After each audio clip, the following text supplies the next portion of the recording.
नमस्कार दोस्तों, स्वागत है आपका हाई फीवर में। तो ट्रंप के कुछ लोगों ने कह दिया है कि एलियंस को बाहर निकालो। नया H1B वीजा लॉन्च किया गया है कांग्रेस में और 10 नए बड़े चेंजेस लाए गए हैं। तो ये चेंजेस क्या क्या है दोस्तों, हम लोग डिटेल में देखेंगे। डोनाल्ड ट्रंप के क्लोज अलाइज ने कांग्रेस में बिल तो इंट्रोड्यूस कर लिया जिसका नाम रखा and H1B visa abuse act of 2026। इसका खतरनाक मोड़ ले चुका है यूएसए ने।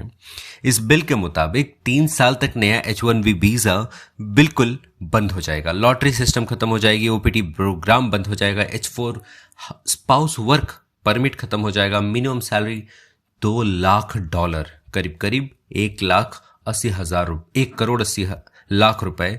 और बहुत से स्ट्रिक्ट नियम हैं। जो लोग यूएस में जॉब, स्टडीज और फ्यूचर के सपने देख रहे थे उनके लिए ये बहुत बड़ी बदलाव, सेटबैक ला सकती है। आज इस वीडियो में हम लोग आपको बताएंगे बिल के 10 बड़े चेंजेस, इंडियन स्टूडेंट्स और प्रोफेशनल्स पे क्या असर पड़ेगा और इसका आपकी करियर पर क्या मतलब होगा। पूरा सच बिल्कुल डिटेल में वीडियो तक देखते रहिए क्योंकि ये इन्फॉर्मेशन आपके अगले कदम डिसाइड कर सकती है। चलिए शुरू करते हैं। जरा ट्रम्प को नाचते हुए फिर से देख लीजिए। You aliens, get us go! You have to leave now, it's not constructive. This is outrage! Get him out! I won't allow it! Out now! This is just an AI generated. अगर ये सच में हुआ है तो बहुत ज्यादा खराब है। आज की जो टॉप स्टोरीज है दोस्तों वो यही कहती है न्यू H1B बिल प्रपोजेस। अब ये लागू होगा या नहीं होगा ये बात अलग है। बिल तो लाया जाता है, बिल पास कराने के लिए मेजॉरिटी की जरूरत होती है। सुप्रीम कोर्ट ने ऑलरेडी इसके खिलाफ है, तो ये मेजॉरिटी से पास कर पाएंगे कि नहीं कर पाएंगे वो लोग अलग बातें हैं। लेकिन ये पास करना भी मुश्किल है क्योंकि धीरे धीरे ट्रम्प का जो अप्रूवल रेटिंग है वो निगेटिव में जा रहा है और ये निगेटिव वाली जो इफेक्ट है ये कहीं ना कहीं यहाँ पे भी इफेक्ट जरूर करेगी। तो ये सब कुछ आर्टिकल्स लिखा है। टाइम्स ऑफ इंडिया ने लिखा put 3 year halt on H1B visa to be paused for 3 years, Trump's aides introduce new bill. ये सब कुछ लिखा हुआ है। बिल पेश करने वाले थे कौन? देखिए इस बिल का जो नाम था पहले आप क्लियरली याद कर लो क्योंकि ये एग्जाम्स में पूछे जाएंगे। And H1B visa abuse act of 2026 क्या है ये? इसको एरिजोना के रिपब्लिकन एली क्रेन ने लीड किया था। उनके साथ 7 और जो थे 7 और कट्टर रिपब्लिकन संसद थे। ये वही नेता है जो अमेरिका फर्स्ट की पॉलिसी पर यकीन रखते हैं। मतलब पहले आप अमेरिका को तवज्जो दो फिर उसके बाद दूसरे को देना। ये वैसे ही है जैसे हमारे कोई स्टेट्स हैं तो वहाँ की लैंग्वेज के बैरियर्स होते हैं। आप कर्नाटका ले लो, केरला ले लो, तमिलनाडु ले लो। कुछ ऐसे स्टेट्स हैं जो बहुत ज़्यादा फोकस करते हैं लोकल लैंग्वेज पे, लोकल स्टेट्स पे। इसका असली मकसद क्या है दोस्तों? देखिए लोकल वर्कर्स को फायदा देना। जो प्राइमरी ऑब्जेक्टिव्स हैं वो यही है कि अमेरिकन्स को क्या मिले, जॉब मिले। भाई अमेरिकन्स को जॉब तो मिलेगा, आप पहले उतना टैलेंटेड तो बनाओ उनको। आप उतना टैलेंटेड बनाते नहीं हो। दूसरे कंट्रीज से जो टैलेंटेड पर्सन है उनको आने नहीं देना चाहते। ऐसा कैसे चलेगा? फिर तो आपकी अमेरिका जो ग्रेट कंट्री है वो तो ग्रेट रहेगी नहीं। बिल का कहना है कि जब तक अमेरिका में क्वालिफाइड लोग मौजूद हैं तब तक कंपनीज को बाहर से लोग बुलाने की परमिशन नहीं होनी चाहिए। दूसरा, एक्सप्लॉयटेशन का खात्मा करना। अभी क्या होता है कि जो चीप लेबर है तो बाहर से आ जाते हैं। कंपनीज H1B वीजा वर्कर्स को कम सैलरी पर हायर कर लेते हैं क्योंकि उन्हें सस्ता लेबर मिल जाता है। ये बिल इस सस्ती मजदूरी, चीप लेबर के लूप होल को हमेशा के लिए बंद करना चाहता है ताकि कोई कंपनी वीजा का गलत फायदा यानी अब्यूज यहाँ गाली से रिलेटेड नहीं है, यानी गलत फायदा से रिलेटेड है। तो वो कहना है यहाँ पे का फायदा ना उठा सके। और जो करंट सिचुएशंस है वो प्रपोज्ड बिल किया गया, अभी कोई कानून नहीं बना है, ये ड्राफ्ट है, बिल है। अमेरिका के भाषा में कहें तो ये अभी सिर्फ प्रपोज किया गया है। इसको पहले हाउस ऑफ रिप्रेजेंटेटिव में पास होना होगा, फिर सेनेट में और आखिर में प्रेसिडेंट के साइन होंगे। यानी अभी ये प्रोसेस की शुरुआत है और अभी देखना बहुत कुछ बाकी है। तो इसमें जो की चेंजेस किए गए हैं, जो करंट स्टेटस है वो सब चीजें क्या है? देखिए 3 साल का फ्रीज हो गया है, मतलब बड़े चेंज आए हैं। बिल में प्रपोज किया गया है कि जो 3 साल का जो ये है बिल है वो कहीं ना कहीं बहुत ज्यादा खतरनाक होने वाले हैं। वीजास बिल्कुल इशू नहीं होंगे इस ड्यूरेशन में। जो पूरे H1B जो सिस्टम है उसको रीसेट करके रिफॉर्म किया जाएगा। नई वीजा एप्लीकेशंस पूरी तरह रुक सकते हैं, स्टॉप कर दिए जाएंगे, मतलब फ्रेश एंट्रीज बंद हो सकती हैं। इसमें और क्या क्या लागू हो सकता है? देखिए, एनुअल कैपिटल लागू कर दिया गया। प्रेजेंटली जो है 65,000 वीजाज, मतलब अभी हर साल 65,000 plus 20,000 additional masters degree holders की बात करें तो दिए जाते थे। अब नया प्रपोजल क्या लाया गया है? ये लाया गया, ड्रास्टिकली रिड्यूस्ड कर दिया गया है कि सिर्फ और सिर्फ 25,000 लोगों को ही पर ईयर की बात करनी होगी। और एग्जम्पशंस है क्या? जो अभी तक स्पेशल एग्जम्पशंस थे, मिल रहे थे, उन्हें भी हटाने का प्लान किया जा रहा है।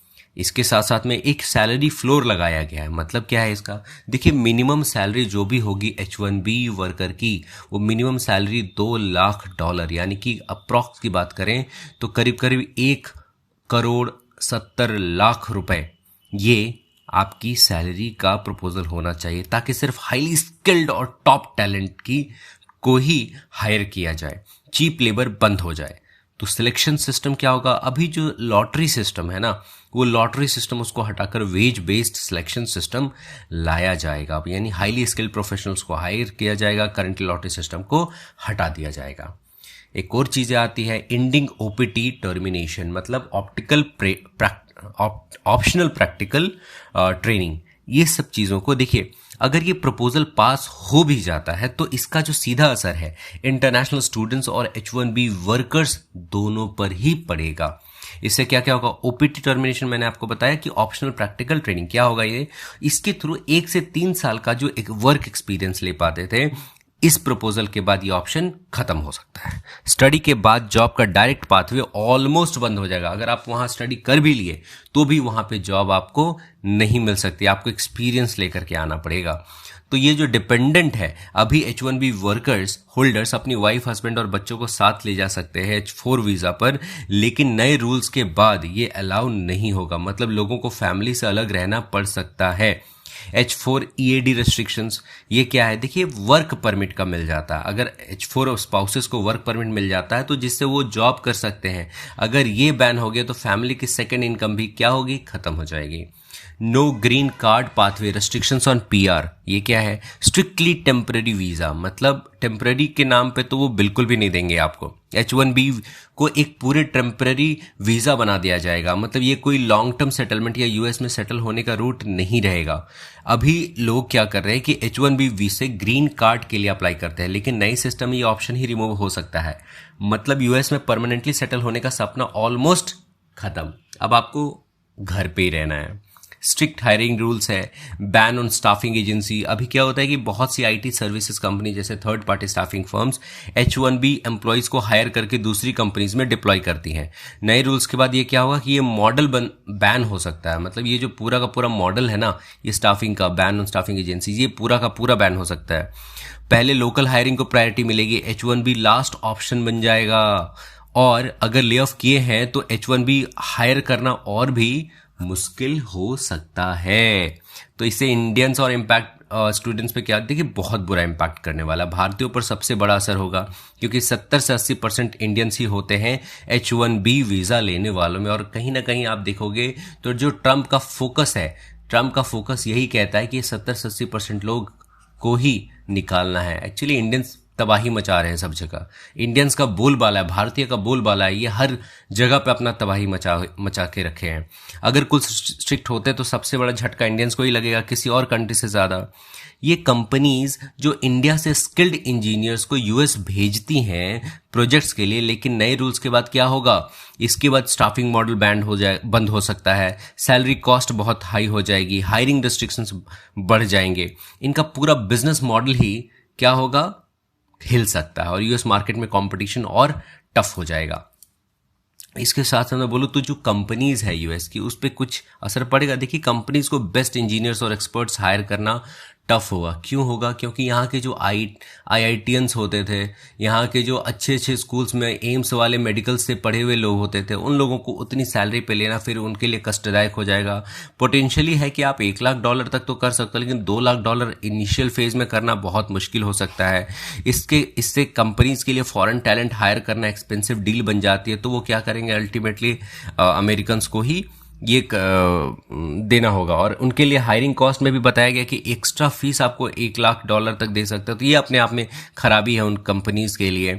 सपोर्टर्स इनके लिए क्या बोलते हैं कि ये रूल्स अमेरिकन वर्कर्स को प्रोटेक्ट करेंगे, लोकल लोगों को जॉब्स में प्रायोरिटी मिलेगी, आउटसोर्सिंग और चीप लेबर का यूज कम होगा, लेकिन इनोवेशन जो है वो स्लो हो जाएगा। सुनिए इनकी बात। And correct me if I'm wrong here, you got the H-1B program on this one, don't you? 100%. And it's going to be cheaper to hire an American than it is to bring in an H-1B worker. And an employer who wants to rely on H-1Bs is going to have to retrain a new H-1B every 3 years and pay all the fees again because the visa expires in 3 years, full stop, the alien has to go home. So it will be cheaper to hire an American. Aliens to go. खैर ठीक है, इस सब चीज़ें अपनी आते रहेगी। आप अभी पैनिक मत करिए, बिल अभी सिर्फ यूएस हाउस में इंट्रोड्यूस्ड हुआ है, फाइनल लॉ नहीं बना। मतलब प्रोसेस लंबी है और अभी कुछ भी फाइनल नहीं है। एडवांस स्किल, स्पेशलाइजेशन और स्ट्रॉन्ग एक्सपीरियंस बिल्ड करो ताकि आप इजीली रिप्लेस ना हो पाओ। पॉलिसी चेंज होती रहती है, इसलिए अपडेटेड रहना बहुत इंपॉर्टेंट है। यूएस पॉलिटिक्स में स्पेशली इलेक्शंस के आसपास में ऐसे इंफॉर्मेशन जो है, ऐसे स्ट्रिक्ट बिल्स अक्सर इंट्रोड्यूस होते हैं, लेकिन ग्राउंड रियलिटी में उनका जो चेंजेस है वो इम्प्लीमेंट हो पाना बहुत ही ज़्यादा मुश्किल हो जाता है। तो दोस्तों, ये था पूरा update and H-1B visa abuse act of 2026 के 10 बड़े चेंजेस और इसका इंडियन स्टूडेंट और प्रोफेशनल्स पर असर पड़ेगा। अब सवाल ये है कि क्या ये बिल पास हो जाएगा? क्या आपका यूएस का सपना अब मुश्किल हो गया है? ये जो नया रास्ता है, क्या ढूंढने फिर से पड़ेंगे? कमेंट में ज़रूर बताएं आप करंटली H-1B, OPT या F-1 पे हो। इस बिल के बाद आपका प्लान क्या है? वीडियो पसंद आए तो लाइक कर देना, अपने दोस्तों के साथ शेयर करो। यूएस जाने की तैयारी कर रहे हो तो और चैनल को सब्सक्राइब कर लो ताकि और ऐसे ही इंपॉर्टेंट अपडेट्स के लिए आप मिस ना करो। धन्यवाद इस वीडियो को अंत तक देखने के लिए। आपका ख्याल रखिए और स्मार्ट डिसीजन लेते रहिए। मिलते हैं अगली वीडियो में, तब तक के लिए जय हिंद।